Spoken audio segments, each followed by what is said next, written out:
नमस्कार दोस्तों, study with Dev channel में आपका स्वागत है। दोस्तों, पिछली वीडियो मुगल कालीन सिक्के जारी जो हुए थे इस पे चर्चा किया था। अब देखते हैं दोस्तों मुगल कालीन स्थापत्य कला। आइए देखते हैं दोस्तों मुगल कालीन स्थापत्य कला। तो सबसे पहले देखते हैं दोस्तों बाबर ने काबुली बाग मस्जिद का निर्माण करवाया, संभल की जामा मस्जिद का भी निर्माण करवाया था, पीर खानी की मस्जिद का भी निर्माण करवाया था बाबर ने। तो एक था मीर बाकी ने बाबरी मस्जिद का निर्माण करवाया था। मीर बाकी ने बाबरी मस्जिद का भी निर्माण करवाया था।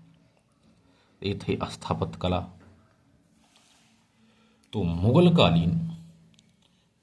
कालीन स्थापत्य कला या वास्तुकला शैली इंडियन इंडो पर्शियन शैली थी। मुगल कालीन जो स्थापत्य कला या वास्तुकला शैली इंडियन इंडो पर्शियन शैली थी। सबसे पहले बाबर ने हरियाणा राज्य में पानीपत जिले में काबुली बाग की मस्जिद, उत्तर प्रदेश राज्य में रामपुर जिले में संभल की मस्जिद और अलीगढ़ में पीर खानी की मस्जिद भी निर्माण करवाया था।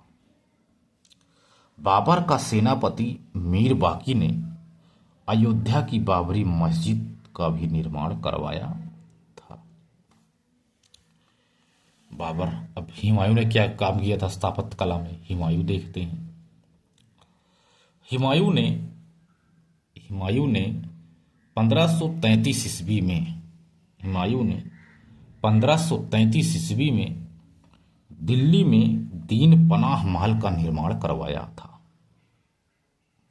तो दीन पनाह महल का निर्माण दिल्ली में हुमायूं ने करवाया।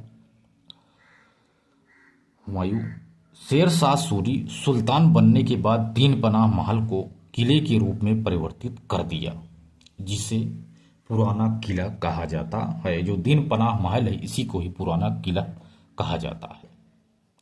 पुराने किले के अंदर शेर शाह सूरी ने किला ए कोहना नामक मस्जिद का भी निर्माण करवाया और दीन पनाह महल के अंदर ही पुस्तकालय का भी निर्माण करवाया था। जो पुस्तकालय था उसका नाम बदलकर शेर मंडल रख दिया। जो दीन पनाह महल के अंदर है पुस्तकालय, उसका नाम बदलकर शेर मंडल रख दिया। अब देखते हैं हुमायूं ने आगरा में और फतेहाबाद हिसार जिला हरियाणा में, हुमायूं ने आगरा में और फतेहाबाद में, जो हिसार जिला हरियाणा पर था, हिसार में मस्जिदों का निर्माण भी करवाया था। हुमायूं के मकबरे का निर्माण 1664 ईस्वी में हुमायूं की पत्नी हाजी बेगम ने निर्माण करवाई। इस मकबरे के निर्माण में अकबर का कोई योगदान नहीं था। हुमायूं के मकबरे को ताजमहल का पूर्वगामी कहा जाता है। इसके बाद देखते हैं दोस्तों अकबर कालीन स्थापत्य कला। अकबर ने स्थापत्य कला के विकास में बहुत योगदान दिया था। उन्होंने 2 जगह स्थापत्य किया था कलाओं का, जैसे आगरा की स्थापत्य कला और फतेहपुर सीकरी की स्थापत्य कला। आगरा की स्थापत्य कला में आगरा का लाल किला, जहांगीरी भवन, अकबरी भवन, ये आगरा में स्थित है। आगरा में लाल किला, जहांगीरी भवन, अकबरी भवन, ये तीनों आगरा में स्थित है। फतेहपुर सीकरी में स्थित है। फतेहपुर सीकरी को बसाया था।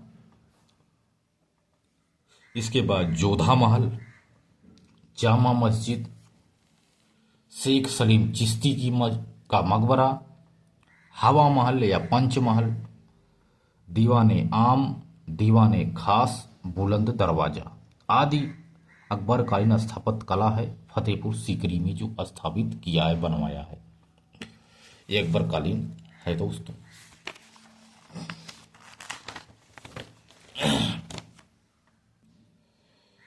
कुछ अन्य स्थापत्य कला भी मिलते हैं, जैसे प्रयाग का किला, जिसे लाल किला कहते हैं, प्रयाग का किला, लाहौर का किला, अजमेर का किला, अटक का किला, यह भी स्थापत्य कला के ही रूप माने जाते हैं।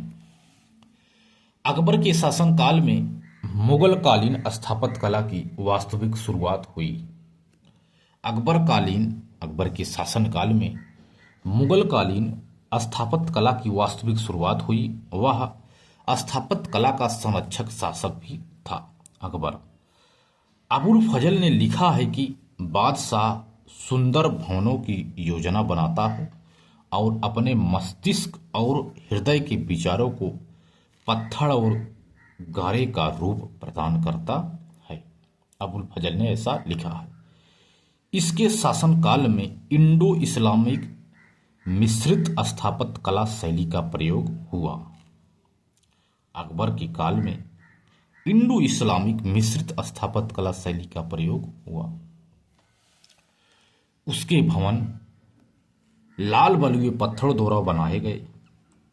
आगरा के लाल किले का निर्माण यमुना नदी के तट पर अकबर द्वारा कराया गया।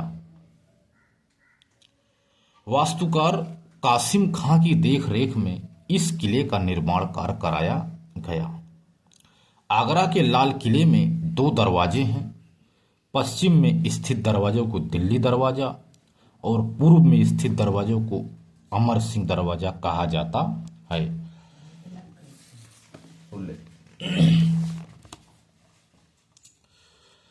बुलंद दरवाजा की धरातल से ऊंचाई 176 फीट है। जो बुलंद दरवाजा है, इसकी ऊंचाई धरातल से 176 फीट है। यह विश्व का सबसे ऊंचा दरवाजा है। विश्व का सबसे ऊंचा दरवाजा यही है। अकबर ने इस दरवाजे का निर्माण अतार किन के दरवाजे से प्रेरित होकर इसका निर्माण करवाया था। अकबर ने फतेहपुर सीकरी की जामा मस्जिद के आंगन में शेख सलीम चिश्ती का मकबरा और इस्लाम खां के मकबरे का निर्माण भी करवाया था अकबर ने। तो अकबर ने स्थापत्य कला के विकास में बहुत सारा योगदान दिया था। तो बहुत योगदान भी दिया था दोस्तों अकबर ने। तो इसके बाद जहांगीर कालीन स्थापत्य कला देखेंगे दोस्तों अगली वीडियो में। तो दोस्तों मिलते हैं और बेहतरीन क्लास में, तब तक के लिए धन्यवाद।